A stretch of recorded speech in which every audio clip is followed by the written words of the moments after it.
ഇന്നലെ രാത്രി മുതൽ ഈ അപകടം ഉണ്ടായത് മുതൽ അങ്ങ് ഇതിന്റെ കാര്യങ്ങളാണെന്നറിയാം. എന്താണ് അവിടുന്ന് അവസാനിച്ചത്? അല്ല, പാലക്കാട് കഴിഞ്ഞിട്ടുണ്ട്. 8:45 ഇടയിൽ ഇവിടെ എത്തുന്ന നമ്മൾ പ്രതീക്ഷിക്കുന്നത്. 1 മണിക്കൂറോളം പൊതുദർശനത്തിന് വെച്ച് അവരുടെ വീടുകളിലേക്ക് കൊണ്ടുപോകും. അതിനുശേഷം പള്ളിയിലേക്ക് കൊണ്ടുപോയിട്ട് സംസ്കരിക്കും, അല്ലെങ്കിൽ മറ്റുള്ള ക്രിമേഷൻ സെന്ററിൽ കൊണ്ടുപോയിട്ട് അത് ചെയ്യും.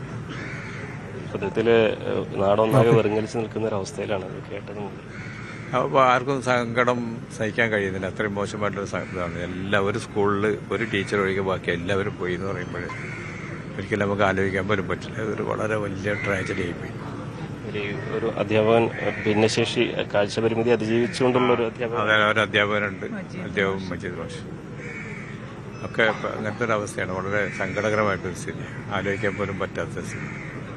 മജീദ് മാഷ് എപ്പോഴും സജീവമായിരുന്നില്ല എല്ലാത്തിനും. അതെ, മജീദ് മാഷ് നന്നായിട്ട് ഭിന്നശേഷി മേഖലയിലൊക്കെ പ്രവർത്തിക്കുന്നതുകൊണ്ട് തന്നെ നന്നായിട്ട് അറിയാം. 2 മാസം മുമ്പാണ് അവർ പുതിയ വീടൊക്കെ വെച്ച് താമസം തുടങ്ങിയത്. കൂട്ടിന് എപ്പോഴും ഉണ്ടാവാറുണ്ട്. അതെ. ബാക്കിയുള്ള അധ്യാപകരൊക്കെ തന്നെ ഈ നാട്ടുകാരാണുള്ളത്. അതാണ് ഏറ്റവും അല്ല, HM പുലാമന്തോള്, വേറെ ആശ ടീച്ചർ കൊളത്തൂര്, ബാക്കിയുള്ളവരൊക്കെ ഈ നാട്ടുകാർ തന്നെയാണ്. എല്ലാവർക്കും പരിചിതരാണ്. തീർച്ചയായിട്ടും നമ്മുടെ നാടിന് വളരെ ഒരു തീരാ ദുഃഖം തന്നെയാണ് ഈ ഒരു ദുരന്തം എന്ന് പറയുന്നത്. എങ്ങനെയാണ് ഇതിനെ മറികടക്കാന്നൊന്നും പറയാൻ കഴിയില്ല. എങ്ങനെയാ ഇവരെ